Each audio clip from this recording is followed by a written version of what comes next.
കുമ്പളങ്ങ വെച്ചുള്ള ഒരു മോരുകറിയാണ് നമ്മൾ ഇന്ന് മിടുക്കിയിൽ ഉണ്ടാക്കുന്നത്. ഒരു 1/2 കിലോ കുമ്പളങ്ങ നമുക്ക് ചെറിയ കഷ്ണങ്ങളാക്കി മാറ്റി വയ്ക്കാം. ഒരു 4 പച്ചമുളകും കുറച്ച് വേപ്പിലയും എടുത്തിട്ടുണ്ട്.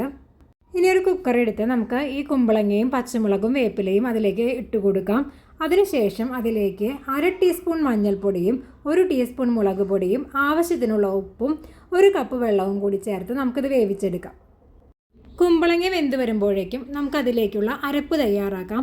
അരപ്പ് തയ്യാറാക്കുന്നതിന് വേണ്ടി അരമുറി തേങ്ങ നന്നായി ചിരകിയതും അതിലേക്ക് ഒരു 4 ചുവന്നുള്ളിയും 4 വെളുത്തുള്ളിയും 1/2 ടീസ്പൂൺ ജീരകവും കുറച്ച് വെള്ളവും കൂടി ചേർത്ത് നമുക്ക് നന്നായി അരച്ചെടുക്കാം. ഇപ്പോൾ കുമ്പളങ്ങ നന്നായി വെന്ത് വന്നിട്ടുണ്ട്. ഇനി ഈ കുമ്പളങ്ങയിലേക്ക് നമ്മൾ നേരത്തെ തയ്യാറാക്കി വെച്ചിട്ടുള്ള അരപ്പ് ചേർത്ത് കൊടുക്കാം. കുമ്പളങ്ങ വേവിക്കുമ്പോൾ അധികം വെള്ളം ചേർക്കാതിരിക്കുന്നതാണ് നല്ലത്, അല്ലെങ്കിൽ നമ്മുടെ അരപ്പും കൂടി ചേർക്കുമ്പോൾ വെള്ളം കൂടിപ്പോകും. ഇനി ഈ തേങ്ങ അരച്ചതും കൂടി ചേർത്ത് നമുക്ക് നന്നായി തിളപ്പിച്ചെടുക്കാം. തിളച്ചതിന് ശേഷം അതിലേക്ക് 1.5 കപ്പോളം നല്ല കട്ടിയുള്ള തൈരാണ് ഞാൻ ചേർക്കുന്നത്. അതും കൂടി ചേർത്ത് ജസ്റ്റ് ഒന്ന് ചൂടാക്കി നമുക്ക് ഫ്ലെയിം ഓഫ് ചെയ്യാം. കറി ചൂടാറിയതിന് ശേഷം തൈര് വേണമെങ്കിൽ ചേർത്ത് കൊടുക്കാം. അപ്പോൾ നമ്മുടെ കറിക്ക് ഒന്നുകൂടി നല്ല കട്ടി കിട്ടും.